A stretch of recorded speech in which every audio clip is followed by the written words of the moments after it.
વિદ્યાર્થી મિત્રો નમસ્કાર.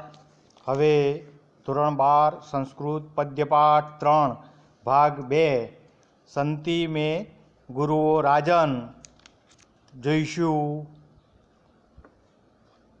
આ પદ્યપાઠમાં ગુરુઓ એટલે અનેક ગુરુઓ. સામાન્ય રીતે કોઈને પૂછવામાં આવે ત્યારે તે પોતાને કોઈ એક જ ગુરુના શિષ્ય તરીકે ઓળખાવાનું પસંદ કરે છે, પરંતુ દત્તાત્રેય પોતાને એક જ નહીં પણ અનેક ગુરુઓના શિષ્ય તરીકે ઓળખાવે છે. દત્તાત્રેયનું માનવું છે કે શ્રેષ્ઠ માણસ બનવા માટે કોઈ એક જ ગુરુ પાસેથી પ્રાપ્ત કરેલું જ્ઞાન પૂરતું હોતું નથી.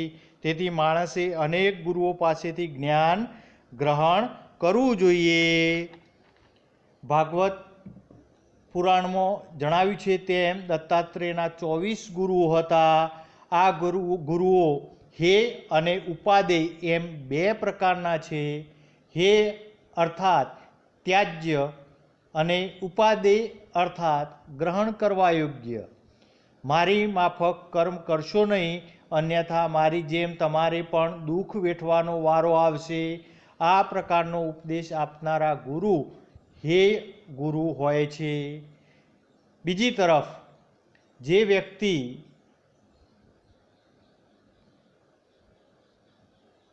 કે વસ્તુ પોતે ઉત્તમ કર્મ કરે છે અને અન્યને પણ તેમ કરવાનો ઉપદેશ આપે છે, તે ગુરુ ઉપાદેય છે. દત્તાત્રેયના ગુરુઓમાં માત્ર ચેતન વ્યક્તિનો સમાવેશ થતો નથી, પરંતુ તેમણે તો પ્રકૃતિના જડ તત્વોને પણ પોતાના ગુરુ તરીકે માન આપ્યું છે. આ ઉપરથી એ ખ્યાલ રાખવાનો છે કે જ્ઞાન આપનાર ગુરુ કોઈ ચેતન વ્યક્તિ જ હોય એ આવશ્યક નથી. જ્ઞાનની પ્રાપ્તિ તો ગમે તે વસ્તુ પાસેથી પણ થઈ શકે છે. તો હવે આપણે શ્લોક નંબર 5 જોઈશું. તો અહીંયા સમૃદ્ધ કામો હીનો વા નારાયણ પરો મુનિ ન ઉપસર્યેત ન શુષ્યેત સરિદ્ભિ ઇવ સાગર ન ઉત્સર્પત શબ્દ છે. આ બધા શબ્દો છે એ ખાસ લખી દેવાના. શબ્દો લખી અને તૈયાર કરવાના છે. ખાસ ધ્યાન રાખવાનું વિદ્યાર્થી મિત્રો. તો અહીંયા સાગર ઈવ સાગર એટલે જેમ સાગર સમુદ્ર. સરિદ્ભિ છેલ્લો શબ્દથી ચાલુ કરવાનું છે. ઈવ સાગર એટલે જેમ સાગર. સરિદ્ભિ એટલે વર્ષા ઋતુમાં નદીઓના જળને લીધે ન ઉત્સર્પત વધતો નથી. આ શબ્દો લખી દેજો. જેમ સાગર, જેમ સાગર સમુદ્ર. સરિદ્ભિ એટલે વર્ષા ઋતુમાં નદીઓના જળને લીધે ન ઉત્સર્પત એટલે વધતો નથી. ન શુષ્યેત, ન શુષ્યેત એટલે તેમજ ગ્રીષ્મકાળમાં નદીઓના જળ ના આવે તો ન શુષ્યેત એટલે સુકાઈ જતો નથી. તો જેમ સમુદ્ર વર્ષા ઋતુમાં નદીઓના જળને લીધે વધતો નથી અને ગ્રીષ્મકાળમાં નદીઓમાં જળ ના આવે તો તે સુકાઈ જતો નથી. નારાયણ પરો મુનિ પહેલી રીતનો છેલ્લો શબ્દ. તો નારાયણ પરો તેમ ભગવત પરાયણ, ભગવાનમાં લીન રહેનાર, ભગવાનને આશ્રિત રહેલો. નારાયણ પરો એટલે ભગવત પરાયણ. મુનિ એટલે યોગી. તો યોગીએ સમૃદ્ધ કામો એટલે સમૃદ્ધિની પ્રાપ્તિથી સાંસારિક પદાર્થોની પ્રાપ્તિ, ધન સંપત્તિ બધું પ્રાપ્ત થાય, તો સમૃદ્ધિની પ્રાપ્તિથી ન ઉપસર્પત એટલે પ્રફુલ્લિત થવું જોઈએ નહીં. અમુક તો સંપત્તિ આવી જાય એટલે એક વેત ઊંચા ચાલતા હોય એવું ચાલવું જોઈએ નહીં. હીનો એટલે ઘટે તો, સંપત્તિ જતી રહે, ઘટ ઓછી થાય તો.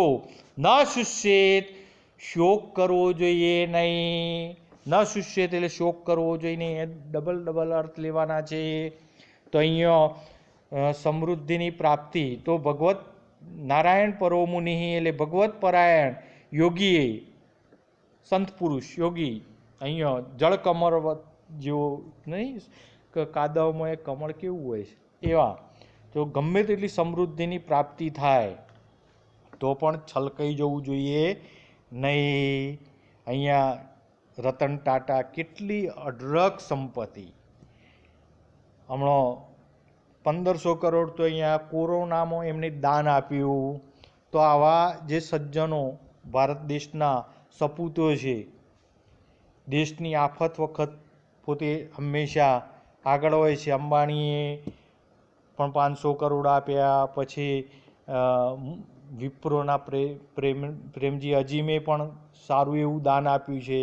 એટલે અહીંયા છતાંય આ એમના પાસે આટલી સંપત્તિ હોવા છતાં એમનામાં સહેજે ફેર પડતો નથી, જે અભિમાન આવતું નથી. અમુક તો થોડીક સંપત્તિ આવી જાય એટલે અભિમાન, બીજા સામે જોવાનું પણ નહીં, આવા પણ માણસો છે. તો ફરીથી ભાષાંતર જોઈ લઈએ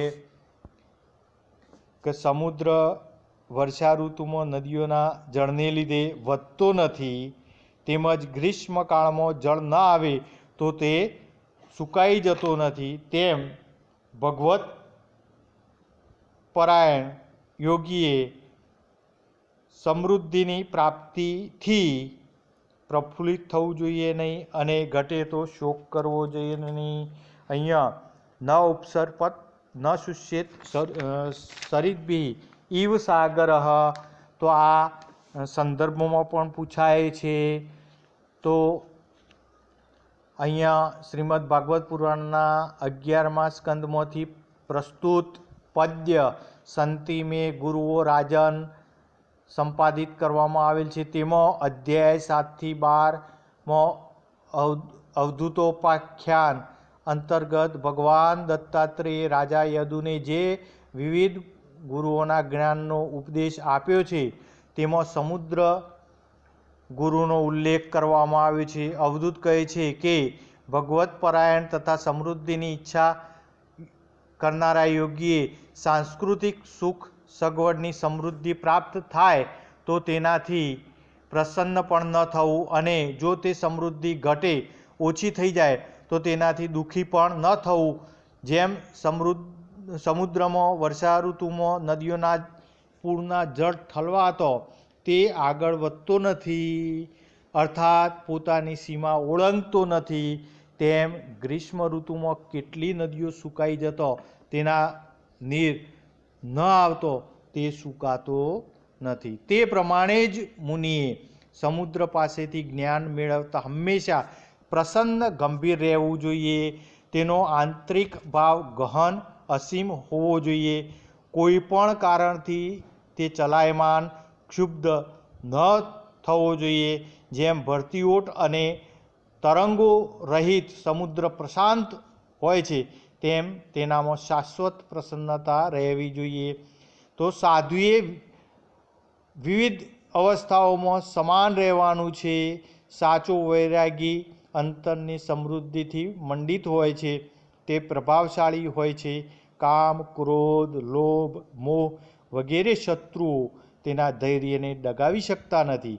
દુઃખ, આપત્તિ, મૃત્યુ વગેરે તેને ઉદાસ કરી શકતા નથી.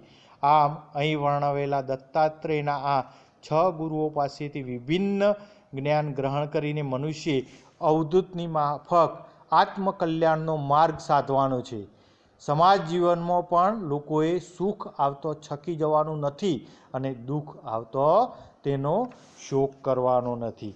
આવી સુંદર વાત આ શ્લોકમાં કહેલી છે સમુદ્રના માધ્યમથી.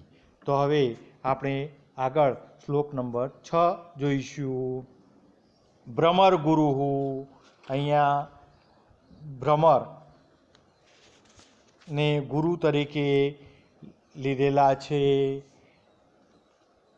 તો અણુભ્યશ્ચ મહદભ્યશ્ચ શાસ્ત્રેભ્ય કુશલો નરઃ સર્વતઃ સારમ અદધ્યાત્ પુષ્પેભ્ય ઇવ ષટ્પદ.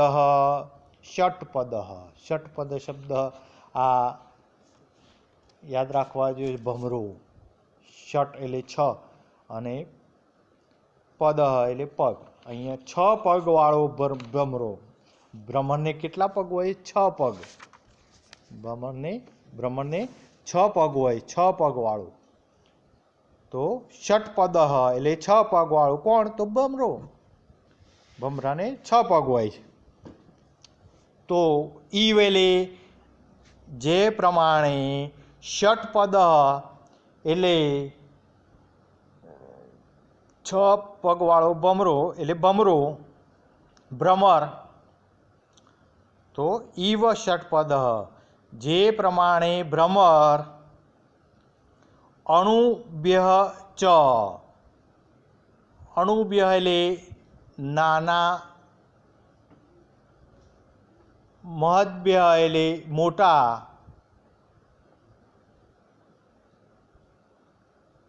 સર્વતઃ એટલે સર્વ, વિભિન્ન, પુષ્પેભ્ય એટલે પુષ્પોમાંથી, પુષ્પેભ્ય એટલે પુષ્પોમાંથી, સારમ એટલે સાર, અદધ્યાત્ અહીંયા આ શબ્દ આદધ્યાત્ એટલે ગ્રહણ કરે છે. તો ઈવ ષટ્પદ જે પ્રમાણે ભ્રમર, અણુભ્યશ્ચ મહદભ્યશ્ચ નાના મોટા, સર્વત એટલે સર્વ, વિભિન્ન, પુષ્પેભ્ય એટલે પુષ્પોમાંથી, સારમ એટલે સુગંધને, આદધ્યાત્ એટલે ગ્રહણ કરે છે. ઈવ તે જ પ્રમાણે કુશલો નરઃ. કુશલો એટલે બુદ્ધિમાન, નરઃ એટલે પુરુષે. ઈવ કુશલો નરઃ તે જ પ્રમાણે બુદ્ધિમાન પુરુષે, અણુભ્ય ચ ફરીથી એ શબ્દો લેવાના છે. નાના, મહદભ્ય ચ એટલે મોટા, સર્વતઃ એટલે સર્વ, શાસ્ત્રેભ્ય ઉપરની લીટીમાં શાસ્ત્રેભ્ય એટલે શાસ્ત્રોમાંથી, સારમ એટલે સાર, સારમ એટલે સાર, આદધ્યાત્ એટલે પ્રાપ્ત કરી લેવો. આદધ્યાત્ એટલે પ્રાપ્ત કરી લેવો. ફરીથી અહીંયા જોઈએ બીજી લીટીમાં ખાસ એનું એ જ ફરીથી લઈ લેવાનું છે. એ જ શબ્દાર્થોનો અર્થ ફરીથી દ્વિઅર્થીમાં અહીંયા લેવાનો છે. તો એ રીતે ઈવ ષટ્પદ જે પ્રમાણે ભ્રમર, અણુભ્યશ્ચ મહદભ્યશ્ચ નાના મોટા, સર્વત એટલે સર્વ, વિભિન્ન, પુષ્પેભ્ય એટલે પુષ્પોમાંથી, સારમ એટલે સુગંધ, આદધ્યાત્ એટલે ગ્રહણ કરે છે. ઈવ કુશલો નર તે જ પ્રમાણે બુદ્ધિમાન પુરુષે, અણુભ્યશ્ચ મહદભ્યશ્ચ નાના મોટા, સર્વતઃ એટલે સર્વ, શાસ્ત્રેભ્ય એટલે શાસ્ત્રોમાંથી, સારમ આદધ્યાત્ સાર પ્રાપ્ત કરી લેવો. આ રીતે અહીંયા ભાષાંતર કરવાનું છે. અહીંયા પણ સર્વત, સારમ, આદધ્યાત્ પુષ્પેભ્ય ઇવ ષટ્પદ. આ જે લીટી છે એ લીટી સંદર્ભ તરીકે પણ પૂછી શકાય એમ છે. એટલે આપણે અહીંયા સંદર્ભની રીતે પણ તૈયાર કરવાનું. તો સર્વત સારમ આદદ્યાત પુષ્પેભ્ય ઇવ સાગર. તો બ્રહ્મની માફક સર્વ પુષ્પોમાંથી સર્વ પ્રકારે સાર ગ્રહણ કરવો જોઈએ. અહીંયા આ પણ અહીંયા શ્રીમદ ભાગવત પુરાણના 11મા સ્કંદમાં આવેલા અવધૂતોપાખ્યાનમાં ગુરુ દત્તાત્રેયનો રાજા યદુને અનેક ગુરુઓ હોવા જોઈએ તે વિશેના ઉપદેશ અંગેનો સુંદર પ્રસંગ આવે છે. શરૂઆત કરો એટલે આ રીતે લખવું પડશે સંદર્ભ પૂછાય ત્યારે. તેમાં મુખ્યત્વે અનેક ગુરુઓના બોધનું વિસ્તારપૂર્વક વર્ણન છે. અનેક ગુરુઓ 24 ગુરુઓ થાય. યુવાવસ્થામાં સહજ પ્રસન્નતાથી વિચરી રહેલા અવધૂતને રાજા યદુએ તેમના આવા નૈસર્ગિક આનંદનું કારણ પૂછ્યું. તેના ઉત્તરમાં દત્તાત્રેયે કહ્યું કે મારા 24 ગુરુઓ પાસેથી મેં જે જ્ઞાન પ્રાપ્ત થયું છે તેના કારણે હું સર્વદા પ્રસન્ન રહું છું. ઉદાસી જેવું કોઈ કારણ જોતું નથી. પછી તેઓ રાજા યદુને પોતાના 24 ગુરુઓ અને તેની પાસેથી મેળવેલા જ્ઞાનનો ઉપદેશ આપે છે. તે દરમિયાન ભ્રમર ગુરુની વાત કરતો જણાવે છે કે જેમ ભમરો નાના મોટા સર્વ પ્રકારના પુષ્પોમાંથી રસ ગ્રહણ કરે છે અર્થાત સાર તત્વ લે છે, તેમ કુશળ માણસે નાના મોટા સર્વ પ્રકારના શાસ્ત્રોમાંથી સાર ગ્રહણ કરવો જોઈએ. દત્તાત્રેયજી સ્વયં વિષ્ણુના અવતાર છે. અહીંયા આપણા જુનાગઢ ગિરનાર પર્વત ઉપર ત્યાં છેક ગયા હોઈએ તો ત્યાં છે એમનું. તો આ દત્તાત્રેયજી સ્વયં વિષ્ણુના અવતાર છે. તેમણે લોકોને શિક્ષણ આપવાના ઉમદા હેતુથી આ અનેક ગુરુઓની વાત કરી છે. દત્તાત્રેયના ગુરુમાં ફક્ત ચેતન પદાર્થોનો જ નહીં પરંતુ પ્રકૃતિના જડ પદાર્થોનો પણ સમાવેશ થાય છે. તેમણે પોતાના 24 ગુરુઓમાં સામાન્ય અને જડ તત્વોને પણ આદર આપ્યો છે. આ રીતે બ્રહ્મની જેમ યોગીએ અથવા બુદ્ધિમાન માનવીએ પણ નાના મોટા મહત્વ સમજીને તેમાંથી સર્વ પ્રકારે બોધ ગ્રહણ કરવો જોઈએ. તો અહીંયા આ જે શ્લોક છે ભ્રમર ગુરુ એ જે પ્રમાણે ભ્રમર નાના મોટા સર્વ વિભિન્ન પુષ્પોમાંથી સુગંધ ગ્રહણ કરે છે તે જ પ્રમાણે બુદ્ધિમાન પુરુષે નાના મોટા સર્વ શાસ્ત્રોમાંથી સાર પ્રાપ્ત કરી લેવો. તો આ રીતે વિદ્યાર્થી મિત્રો શબ્દાર્થો સારા તૈયાર કરી દેવાના એટલે ઓટોમેટિક એનું ભાષાંતર પણ આવડી જાય. તો હવે આપણે શ્લોક નંબર 7 જોઈશું. તો જીહ્વા અતિ પ્રમાથિન્યા જનો રસ વિમોહિત મૃત્યુમ અચ્છેત અસદબુદ્ધિ મિનસ્તુ બડિશય્યથા. બડિશય્યથા અહીંયા શબ્દાર્થો અન્વય પણ જોઈ લેવાનો અને શબ્દાર્થો પણ જોઈ લેવા પડશે. તો યથા જે શબ્દ છે યથા છેલ્લો બીજી લીટીમાં યથા એ યાદ રાખવાનું. જેમ યથા એટલે જેમ. પછી રસ વિમોહિત રસથી મોહ પામેલી. રસ વિમોહિત રસથી મોહ પામેલી. અસદબુદ્ધિ બીજી લીટીમાં અસદબુદ્ધિ એટલે દુર્બુદ્ધિ. મિનસ્તુ એટલે માછલી. મીન એટલે માછલી. મીન એટલે માછલી. તો યથા એટલે જેમ. રસ વિમોહિત એટલે રસથી મોહ પામેલી. અસદબુદ્ધિ એટલે દુર્બુદ્ધિ. મિનસ્તુ એટલે માછલી. આવું પહેલો શબ્દ જીહ્વા અતિ પ્રમાથિન્યા. તો અતિ પ્રમાથ્યના એટલે અતિ શક્તિશાળી એવી જીહવા એટલે જીભને લીધે. અહીંયા જીહવા અતિ પ્રમાથિન્યા એટલે અહીંયા આ શબ્દનો અર્થ શક્તિશાળી એવી, અતિ શક્તિશાળી એવી જીભને લીધે.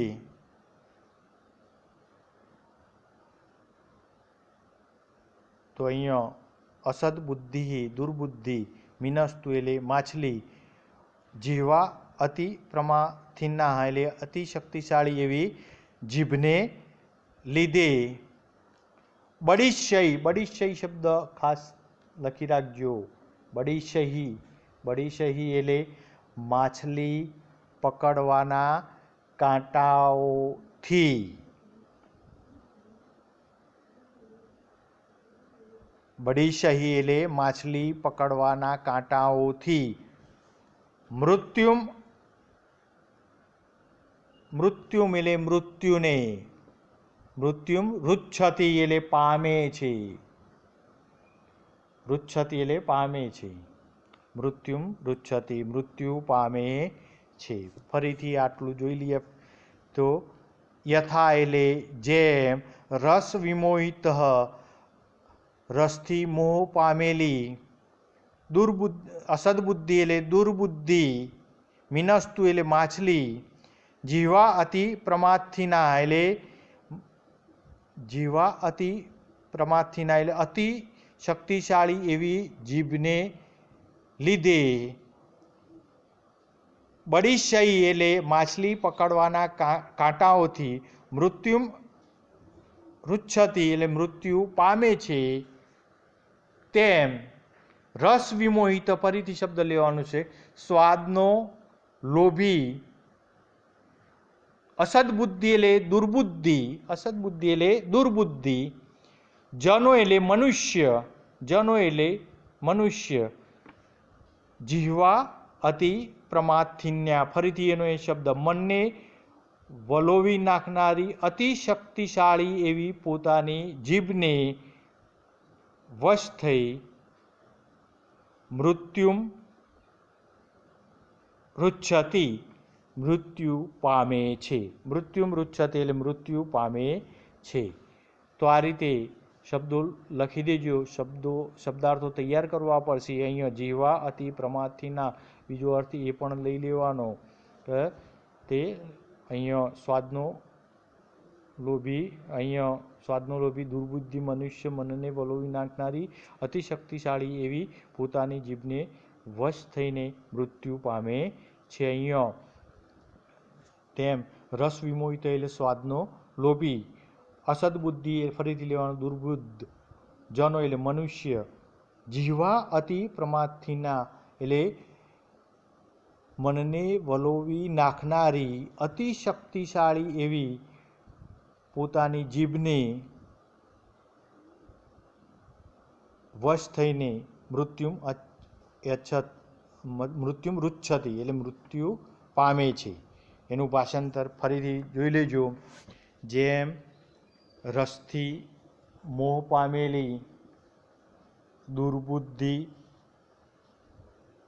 માછલી અતિ શક્તિશાળી એવી જીભને લીધે માછલી પકડવાના કાંટાથી મૃત્યુ પામે છે. તેમ સ્વાદનો લોભી દુર્બુદ્ધિ મનુષ્ય મનને વલોવી નાખનાર અતિ શક્તિશાળી એવી પોતાની જીભને વશ થઈને મૃત્યુ પામે છે. અહીંયા માછલી ગુરુ, માછલી આ અહીંયા જીહવા ઉપર ખાસ કંટ્રોલ રાખવાનો છે, જીભ ઉપર, સ્વાદ. તો એ સ્વાદથી જ વ્યક્તિ એનું મૃત્યુ પણ સ્વાદથી જ થઈ શકે છે. એટલે એ વાત કરી છે. જેમ માછલી કોટામાં રહેલા માંસના ટુકડાના લોભમાં રસ વિમોહિત થઈને મનને વ્યાકુળ કરનારી જીભના સ્વાદને વશ થઈને પોતાના પ્રાણ ગુમાવે છે, તેમ દુર્બુદ્ધિ માનવો પણ હૃદયને વ્યથિત કરનારી અતિશક્તિશાળી રસનેન્દ્રિયને વશ બનીને વિવિધ પ્રકારના ભોજનમાં રસ વિમોહિત સ્વાદાસક્ત બનીને મૃત્યુ પામે છે. આમ મત્સ્ય ગુરુ પાસેથી સ્વાદના લોભથી મુક્ત બનવાનો અનાશક્તિનો ગુણ દત્તાત્રેયને પ્રાપ્ત થયેલો છે. દત્તાત્રેયજી સ્વયં ભગવાનના અવતાર છે. તેમણે લોકોને સમજાય તેવી સરળ રીતે બોધ આપવાના આશયથી આ 6 ગુરુઓના નામ આપ્યા છે. અહીંયા આ 6 ગુરુઓની વાત કરી છે. એટલે સ્વાદ ઉપર અંકુશ, જો સ્વાદ ઉપર અંકુશ મેળવીશું તો ચોક્કસ આપણું આયુષ્ય વધારીશું, નહીતર માછલીની જેમ નાશ પામીશું. સ્વાર્થી બનીશું તો જેમ માછલી મોસનો ટુકડો ખાવા માટે ગમે તે એ જાળને પણ જોતી નથી અને ઘૂસી જાય છે અને છેવટના જાળમાં પકડાઈ જાય છે અને મૃત્યુ પામે છે. એમ માણસે પણ આ રીતે આવા સ્વાદેન્દ્રિયના લોભમાં ફસાવવું જોઈએ નહીં. ગાંધીજીએ, મહાત્મા ગાંધીજી બાપુએ જે 11 વાતો કરી છે વ્રત રાખવાની, એમાં સ્વાદ ત્યાગ પણની પણ વાત કરી છે. તો સ્વાદનો ત્યાગ કરવો જોઈએ. તો આ રીતે અહીંયા 7મો શ્લોક પૂરો થાય છે. હવે છેલ્લો શ્લોક ઉપસંહાર છે તો એ જોઈશું. નહીં એકસ્માત ગુરો જ્ઞાનમ સુસ્થિરમ સ્યાત સુપુષ્કલમ ઇતિ યુક્ત્વા સ યદું વિપ્રઃ યયૌ પ્રીતો યથાગતમ. તો અહીંયા પણ આ જે છેલ્લો શ્લોક જે આપેલો છે એ ઉપસંહારનો શ્લોક છે. પહેલો પ્રવેશ હતો, આપણે ઉપક્રમ પ્રવેશમાં ગયા અને છેલ્લો ઉપસંહાર. તો અહીંયા એકસ્માત ગુરુ, એકસ્માત એટલે એક જ, ગુરુ એટલે ગુરુ પાસેથી, એકસ્માત એટલે એક જ, ગુરુ એટલે ગુરુજન પાસેથી, સુસ્થિરમ, સુસ્થિરમ એટલે સારું એવું, સારું એવું, સારું સ્થિર, સુસ્થિરમ એટલે સ્થિર, સુસ્થિર. તો એકસ્માત એટલે એક જ, ગુરુ એટલે ગુરુ પાસેથી, સુસ્થિરમ એટલે સુસ્થિર, સુપુષ્કલમ, સુપુષ્કલમ એટલે સારું એવું પુષ્કળ, સુપુષ્કલમ એટલે સારું એવું પુષ્કળ. તો અહીંયા એકસ્માત ગુરુહો એટલે એક જ ગુરુ પાસેથી, સુસ્થિરમ, સુસ્થિરમ એટલે સુસ્થિર, સુપુષ્કલમ અને સારું એવું પુષ્કળ, જ્ઞાનમ એટલે જ્ઞાન, જ્ઞાનમ એટલે જ્ઞાન, ન એટલે ન સ્યાત, ન સ્યાત એટલે પ્રાપ્ત થતું નથી, ન સ્યાત એટલે પ્રાપ્ત થતું નથી. તો એકસ્માત એટલે એક જ ગુરુ એટલે ગુરુ પાસેથી, સુસ્થિરમ એટલે સુસ્થિર અને સુપુષ્કલમ એટલે સારું એવું પુષ્કળ, જ્ઞાનમ એટલે જ્ઞાન, ન સ્યાત, ન સ્યાત એટલે પ્રાપ્ત થતું નથી. તો એક જ ગુરુ પાસેથી સુસ્થિર અને સારું એવું પુષ્કળ જ્ઞાન પ્રાપ્ત થતું નથી. બીજી લીટી, ઇતિ ઉક્ત્વા એમ બોલીને, ઇતિ ઉક્ત્વા એટલે એમ બોલીને, સ વિપ્રઃ એટલે તે વિદ્વાન, સ વિપ્રઃ એટલે તે વિદ્વાન, યદુમ એટલે યદુની પાસેથી,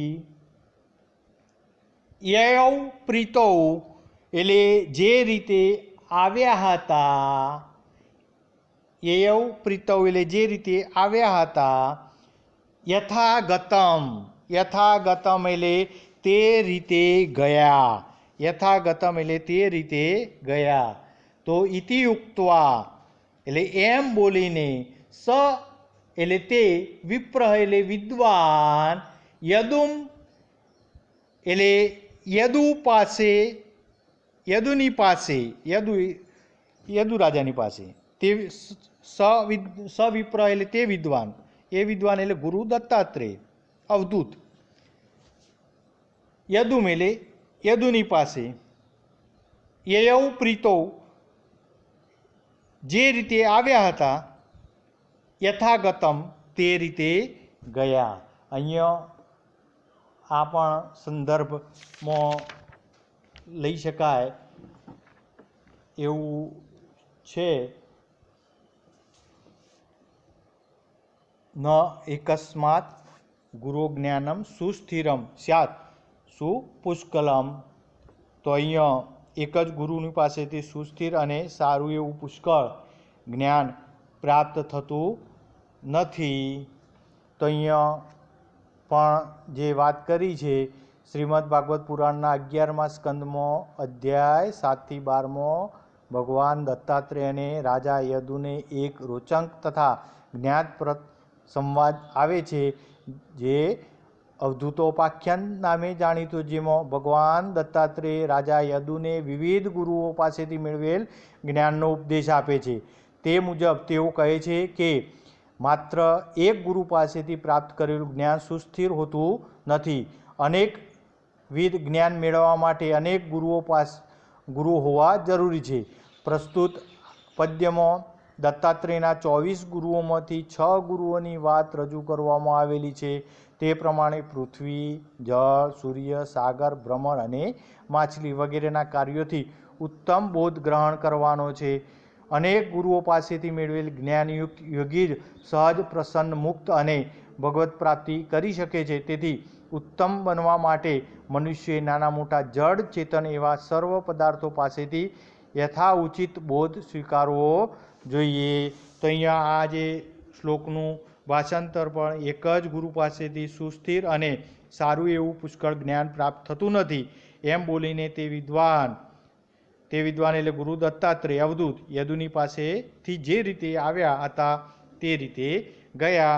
તો અહીંયા આ રીતે આપણા 8 શ્લોકો પૂરા થાય છે. સ્વાધ્યાય પણ વિદ્યાર્થી મિત્રોએ તમામ સ્વાધ્યાય લખવાનો છે અને આ રીતે શબ્દાર્થો પણ તૈયાર કરવાના છે. અહીંયા પદ્ય 3 પૂરું થાય છે. જય સચ્ચિદાનંદ.